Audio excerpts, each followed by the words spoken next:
Atención México, Sheinbaum acaba de enterrar al primer gobernador panista de la historia y el hombre que más fuerte grita por su libertad es el mismo que lo acusó de narco. El PAN, señoras y señores, se destruye solo. El primer gobernador de oposición en la historia moderna de este país acaba de ser detenido por la Fiscalía General de la República.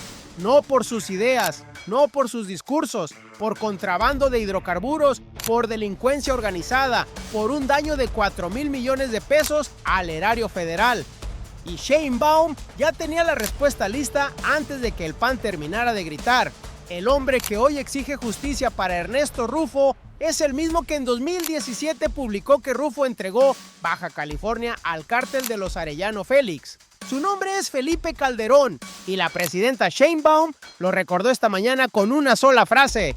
Pero hay algo que los noticieros no te van a decir. La caída de Rufo no es solo el arresto de un político corrupto, es el derrumbe del único mito que le quedaba al PAN. El mito de que ellos sí eran diferentes. El mito de que la alternancia trajo honestidad. El mito de que el primer gobernador de oposición era la prueba de que México podía cambiar sin corrupción. Ese mito cayó hoy. Y la pregunta que nadie en el PAN está respondiendo es esta. ¿Cuántos más en ese partido construyeron sus fortunas sobre el mismo esquema que hoy tiene a Rufo frente a una jueza federal? Esa pregunta ya tiene respuesta en el análisis de hoy y es la que los medios corporativos no quieren publicar. Pero lo que los medios corporativos no quieren que escuches es esto. Para entender la magnitud de lo que acaba de ocurrir, hay que retroceder exactamente 37 años. Baja California. Un empresario llamado Ernesto Rufo Apel gana la gubernatura del estado y rompe algo que parecía irrompible. 70 años consecutivos de poder priista en México. El PRI no perdía. Nunca perdía, hasta que perdió. Y el PAN construyó sobre esa victoria su relato más poderoso. Nosotros somos los honestos. Nosotros somos la alternativa real. Nosotros somos la democracia que México necesita.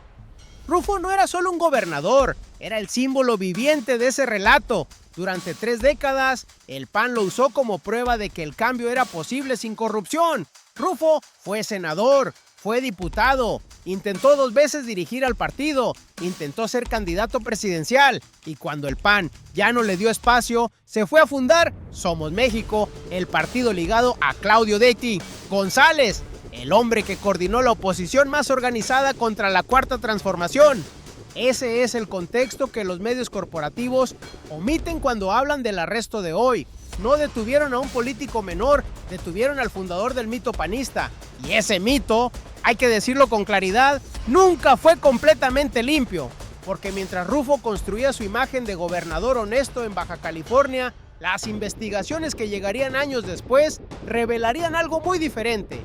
Declaraciones del narcotraficante Joaquín El Chapo Guzmán, un informe policial que vincula a Rufo con el cártel de los Arellano Félix.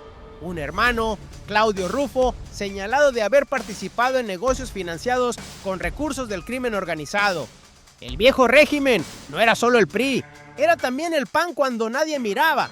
Y entonces llegó el dato que lo cambió todo, porque resulta que quien mejor resumió la historia de corrupción de Ernesto Rufo no fue Morena, no fue la 4T, no fue ningún medio de izquierda, fue Felipe Calderón, en 2017, con sus propias palabras, en su propia cuenta de Twitter. Detente un segundo aquí porque lo que sigue es más importante. La historia de cómo llegó Rufo a este momento no empieza en 2025, empieza en 1989 y tiene 3 errores, 3 decisiones que en su momento parecieron inteligentes y que en retrospectiva construyeron la trampa perfecta.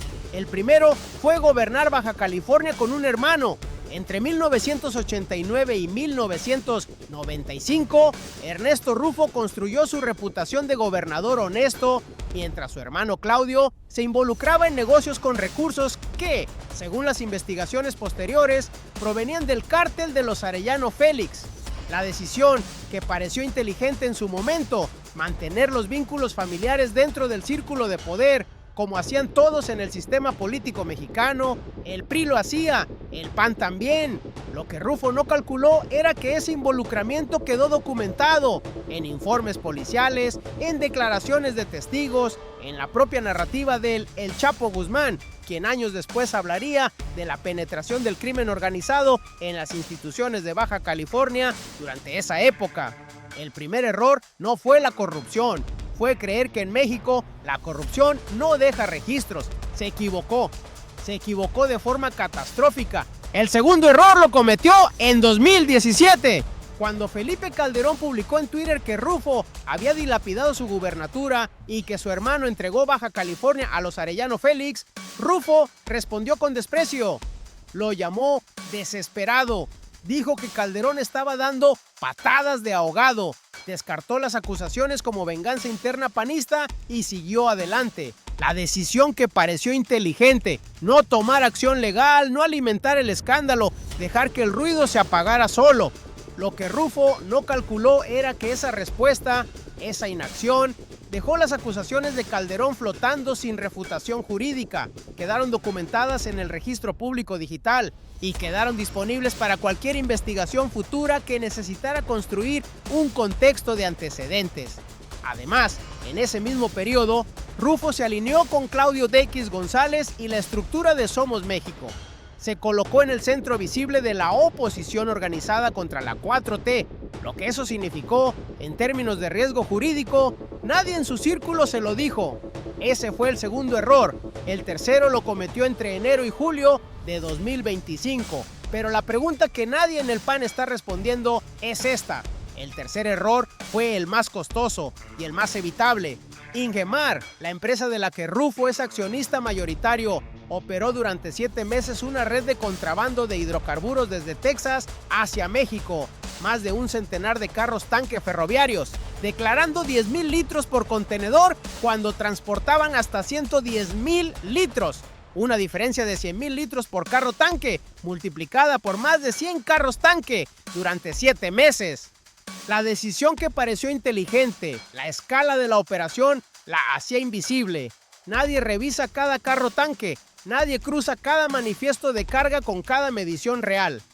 Lo que Rufo no calculó era que la FGR ya tenía el rastro desde el primer aseguramiento de combustible, que las transferencias nacionales e internacionales utilizadas para ocultar el origen del dinero dejaron huellas documentales que no se borran, que en 7 meses el daño al erario federal llegó a 4,000 millones de pesos, un número demasiado grande para ser ignorado por cualquier sistema de auditoría fiscal.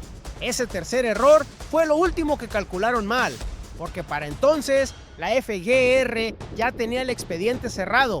Mientras Rufo operaba su red de contrabando, algo más estaba ocurriendo, en silencio. La Fiscalía General de la República no improvisa operaciones de esta magnitud. No detiene al primer gobernador panista de la historia moderna de México en un movimiento impulsivo.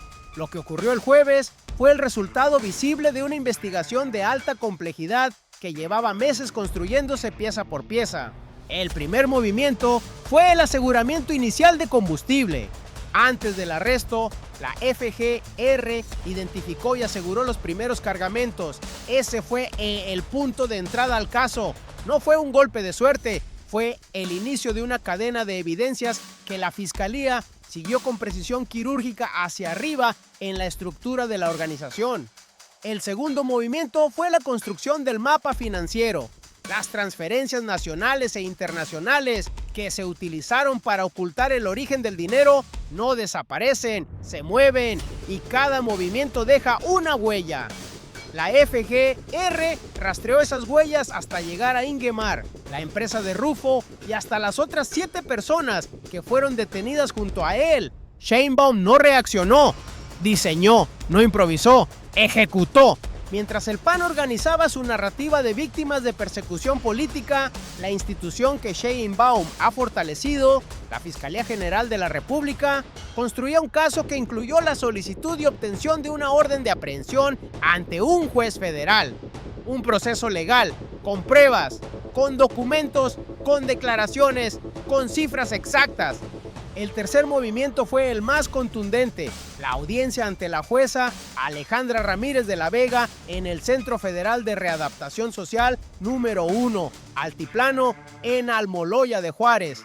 Rufo compareció a distancia desde las instalaciones de la Fiscalía especializada en materia de delincuencia organizada.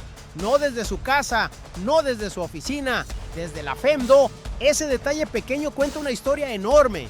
Y mientras eso ocurría, el PAN salía a los micrófonos a gritar persecución política, sin pruebas propias, sin argumentos jurídicos, sin explicar de dónde venían los 4,000 millones de pesos en daño al erario.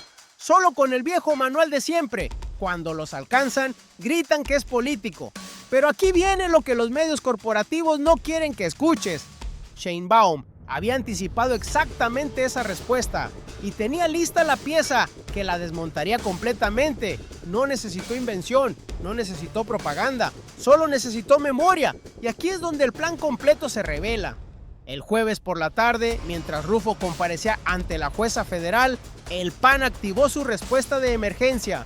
Persecución política, justicia selectiva, consigna del gobierno. Era el manual de siempre, predecible hasta el aburrimiento. Y entonces llegó Felipe Calderón. El expresidente publicó en su cuenta de X un mensaje de solidaridad con Rufo. Denunció lo que llamó una justicia discriminatoria y selectiva. Exigió que si van contra Rufo, también vayan contra funcionarios de Morena. Hasta ahí, el guión habitual del viejo régimen. Pero Calderón cometió el error que nadie en su equipo supo prever. Porque el viernes por la mañana, en la conferencia mañanera, la presidenta Claudia Sheinbaum recordó algo que Calderón había olvidado convenientemente. En 2017, el propio Felipe Calderón publicó en Twitter el siguiente texto sobre Ernesto Rufo. Rufo dilapidó esa gubernatura, él y especialmente su hermano Claudio entregaron BC a los Arellano. No lo dijo un periodista de izquierda, no lo dijo un militante de Morena, lo dijo Calderón, con su cuenta verificada, con su nombre, en 2017. Y hoy, en 2026, ese mismo Calderón pide solidaridad con el hombre al que acusó de entregar Baja California al narco. Detente un segundo y procesa lo que eso significa. No hay principios, no hay convicciones, no hay doctrina panista, hay conveniencia, hay trinchera. Y cuando la trinchera los une, el narcotráfico, el contrabando y los Arellano Félix se vuelven detalles menores. Eso es el viejo régimen, en una sola imagen. Morena respondió con claridad. El arresto de Rufo deriva de una carpeta de investigación iniciada tras el aseguramiento de millones de litros de combustible. Las instituciones actúan, los tribunales deciden, el debido proceso opera y el número que nadie del PAN quiere pronunciar es este, 4,000 millones de pesos. Ese es el daño al erario federal acumulado entre enero y julio de 2025, 7 meses.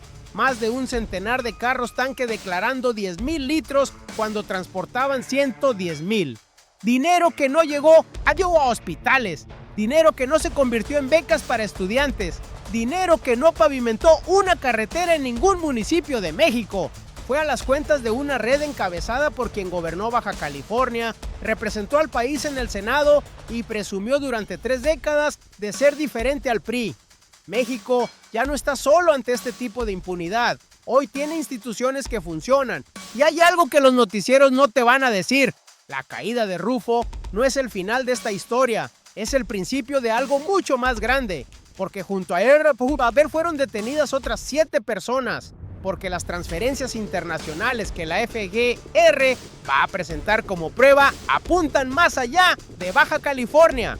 Porque la audiencia que se reanudó en horas de la tarde apenas comenzó a abrir el expediente. Hay algo que los análisis superficiales no están viendo. La detención de Rufo no fue un golpe de oportunidad, no fue una reacción política al calendario electoral, no fue una coincidencia afortunada de la FGR. Fue una arquitectura, 3 piezas, construidas en secuencia, diseñadas para que cuando la última cayera no hubiera salida posible. La primera pieza era el expediente de hidrocarburos. Sin él no hay caso, pero construirlo requirió algo que los gobiernos del PRI y el PAN nunca tuvieron voluntad de hacer: seguir el rastro del combustible robado hasta el origen, no solo hasta el primer intermediario. La FGR no se detuvo en los operadores logísticos, siguió hacia arriba, hasta Ingemar, hasta el accionista mayoritario, hasta Rufo. Esa decisión de no detenerse a mitad del camino es la que define a una fiscalía que opera con independencia real. La segunda pieza era el mapa financiero de las transferencias. Sola, la evidencia de los carros tanque podía ser disputada. pero cuando se cruza con el rastro de las transferencias nacionales e internacionales utilizadas para ocultar el origen del dinero, el caso se vuelve blindado, porque el lavado de dinero no miente. Los movimientos financieros son matemática, y la matemática no tiene línea de defensa política. La tercera pieza es la que nadie vio, los otros 7 detenidos. Rufo no operaba solo, fueron 8 personas arrestadas en total, 8, y sus identidades, sus roles dentro de la red, las conexiones que los unen, son la clave de lo que la FGR va a presentar en las próximas audiencias, porque aquí es donde el tablero se complica para sus adversarios. ¿Hasta dónde llegan esas conexiones? ¿Qué vínculos tienen esos 7 con la red política que Rufo construyó en los últimos años alrededor de Somos México y Claudio X González? Las transferencias internacionales señalan hacia qué país, hacia qué institución financiera, hacia qué estructura. Esas preguntas no tienen respuesta pública todavía, pero la FGR las tiene documentadas y las va a presentar. Eso no es todo. Lo que viene a continuación sacudió cada cancillería del planeta, porque lo que Rufo representa en términos históricos no es solo un político corrupto más, es la demostración de que el blindaje que el PRIAN se construyó durante décadas, la protección mutua, la impunidad garantizada por pertenecer al club correcto, ya no existe. La soberanía de México no se negocia, y tampoco se negocia la igualdad ante la ley. La Cuarta Transformación no prometió solo combatir la corrupción del pasado, prometió que las instituciones funcionarían sin importar el apellido del imputado. Hoy ese compromiso tiene nombre, tiene expediente y tiene número de causa penal. Pero lo más poderoso no era lo que se veía.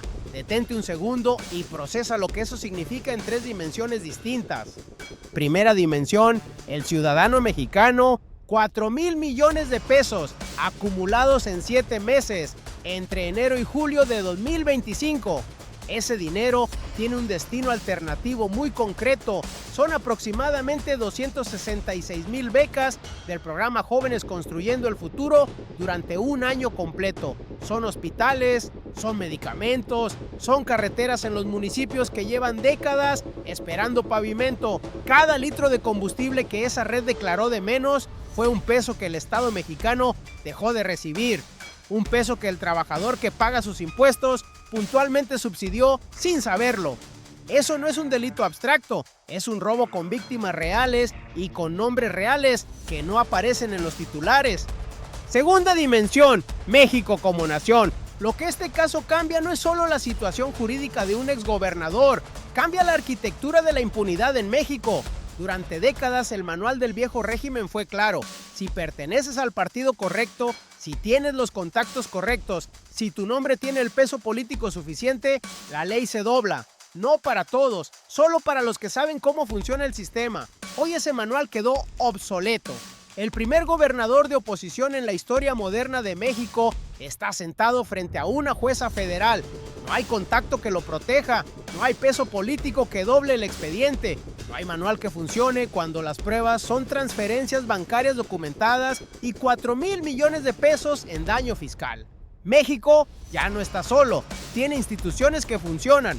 Tercera dimensión, el precedente histórico. El orden unipolar no está en crisis, ya murió, y desde sus cenizas México está ayudando a escribir las reglas del nuevo mundo, un mundo donde la ley no distingue entre el primer gobernador de oposición y el operador de una red de contrabando, donde el apellido no es escudo, donde las transferencias internacionales se rastrean sin importar a dónde apunten. Ese precedente no solo importa para México, importa para cada nación de América Latina que ha visto durante décadas cómo sus élites políticas se protegen con la misma lógica del club cerrado. Morena lo dijo con precisión en su comunicado: el robo y contrabando de combustibles crecieron durante los gobiernos del PRIAN, al amparo de redes de corrupción y complicidades institucionales. Hoy esas redes tienen expediente. Eso explica el movimiento. Lo que sigue explica la magnitud. El viernes por la mañana, la presidenta Claudia Sheinbaum llegó a su conferencia mañanera con una sola tarea. No necesitaba inventar nada, no necesitaba construir un argumento nuevo, solo necesitaba abrir la memoria. Cuando le preguntaron sobre la defensa que Calderón había hecho de Rufo, Sheinbaum respondió con una precisión que no fue casualidad. Negó los dichos de Calderón sobre justicia selectiva. Recordó públicamente que en 2017 el propio expresidente había publicado que Rufo dilapidó su gubernatura y que su hermano entregó Baja California a los Arellano Félix. No hubo adjetivos innecesarios, no hubo estridencia, solo los hechos, con fecha, con nombre, con la cuenta de Twitter de Calderón como fuente. Cuando Sheinbaum dijo que no hay justicia selectiva, no estaba hablando solo del caso Rufo, estaba enviando un mensaje directo a cada estructura del viejo régimen que todavía cree que puede usar el argumento de la persecución política como escudo universal. Cuando recordó las palabras de Calderón de 2017, no estaba atacando al expresidente, estaba documentando en tiempo real y ante las cámaras la hipocresía estructural del PAN como institución. Y cuando se limitó a los hechos sin elevar la voz, estaba demostrando algo que sus adversarios nunca han podido imitar: la autoridad que no necesita gritarse. Eso es Sheinbaum.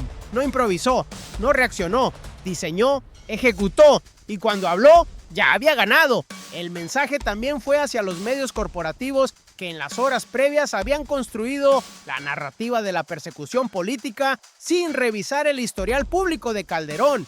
El archivo digital existe, las fechas existen, los tweets existen. La responsabilidad de no verificarlos antes de amplificar la narrativa del expresidente es de quienes eligieron no hacerlo. Y hacia la oposición interna, los que en el PAN y el PRI pidieron en las últimas horas que se liberara a Rufo, que se respetara su trayectoria, que se reconociera su papel histórico, el mensaje fue igualmente claro. La trayectoria no borra el expediente, el papel histórico no cancela los 4,000 millones de pesos. Al margen de la ley, nada. Por encima de la ley, nadie. Y aquí es donde la jugada se vuelve imparable. Pero hay un hilo que todavía no está cerrado, y es el más importante de todos. Rufo no fue detenido solo, fueron 8 personas en total, y los otros 7 no tienen rostro público todavía. ¿Quiénes son? ¿Qué roles desempeñaban dentro de la red de Ingemar? ¿Eran operadores logísticos, intermediarios financieros, funcionarios con acceso a información aduanera? ¿O son figuras con vínculos políticos que aún no han sido nombradas? Esas preguntas importan, porque en las investigaciones de delincuencia organizada, los nombres que vienen después del primero son siempre los que definen el tamaño real de la red. Y luego están las transferencias internacionales. La FGR tiene documentadas las transferencias utilizadas para ocultar el origen del dinero, nacionales e internacionales. Eso significa que el rastro del dinero salió de México, llegó a algún sistema financiero extranjero, y ese sistema financiero está ahora dentro del expediente de la causa penal. ¿A qué país apuntan esas transferencias? ¿A qué instituciones cruzaron hacia Estados Unidos, hacia algún paraíso fiscal, hacia una estructura financiera vinculada con otros actores del mismo bloque político? Eso es lo que la FGR va a presentar en las próximas audiencias. La audiencia, que se reanudó en horas de la tarde del jueves, tenía un objetivo específico. La Fiscalía expondrá las pruebas relacionadas con los volúmenes reales de hidrocarburos ingresados ilegalmente, los recursos obtenidos y las transferencias. Cuando esas pruebas sean públicas, el mapa completo de la red va a quedar visible. México llegó a este momento con una FGR que siguió el rastro hasta el final. Ahora tiene un expediente que puede redefinir los límites de la impunidad política en este país. Y lo que se viene en las próximas audiencias va a exigir análisis de la misma profundidad. Quédate, porque la última pieza lo cambia todo. En el próximo análisis vamos a desmenuzar exactamente qué revelan las transferencias internacionales del caso Ingemar y qué significa para el bloque político que Rufo construyó alrededor de Somos México y Claudio X González. Porque lo que está a punto de salir en esas audiencias va a cambiar la conversación política de este país de una forma que ningún noticiero convencional va a querer cubrir con esta profundidad. Y vas a querer estar aquí cuando ocurra. Recapitulemos lo que ocurrió de verdad, no lo que los medios corporativos eligieron contar. Ernesto Rufo Apel, el primer gobernador de oposición en la historia moderna de México, el ícono fundacional del PAN, el hombre que rompió 70 años de hegemonía priista en 1989, fue detenido por la Fiscalía General de la República por presuntos delitos de delincuencia organizada y contrabando de hidrocarburos. La empresa de la que es accionista mayoritario, Ingemar, operó durante 7 meses una red que causó un daño de 4,000 millones de pesos al erario federal. Eso es lo que ocurrió. Lo que ocurrió debajo de ese hecho es más importante. Una investigación de alta complejidad construida pieza por pieza, el rastreo del combustible hasta el origen, el mapa financiero de las transferencias internacionales, la orden de aprehensión obtenida ante un juez federal con pruebas documentales, un proceso legal, transparente, sin atajos, sin selectividad. Sheinbaum no necesitó gritar, no necesitó inventar, solo necesitó dejar que las instituciones funcionaran. Y cuando la oposición salió a gritar persecución política, ella abrió el archivo y recordó con la fecha exacta y el tuit exacto que quien más fuerte gritaba en defensa de Rufo era el mismo que en 2017 lo acusó de entregar Baja California al cártel de los Arellano Félix. El patio trasero se convirtió en potencia, y esa potencia hoy tiene jueces federales, tiene fiscales que siguen el rastro hasta el final y tiene una presidenta que no necesita el ruido para ganar el argumento. Por eso importa este caso más allá del nombre de Rufo. Importa porque demuestra que el blindaje del viejo régimen ya no funciona, que el apellido no es escudo, que el cargo histórico no borra el expediente, que al margen de la ley, nada, por encima de la ley, nadie. Importa porque 4,000 millones de pesos tienen un destino alternativo muy concreto para el mexicano que paga sus impuestos y espera que ese dinero regrese en servicios, en salud, en educación, en infraestructura. Importa porque esta historia no terminó hoy. Terminará cuando las audiencias revelen los nombres de los otros 7 detenidos, cuando las transferencias internacionales muestren hacia dónde fue el dinero, cuando el mapa completo de la red quede visible ante los tribunales y ante el país.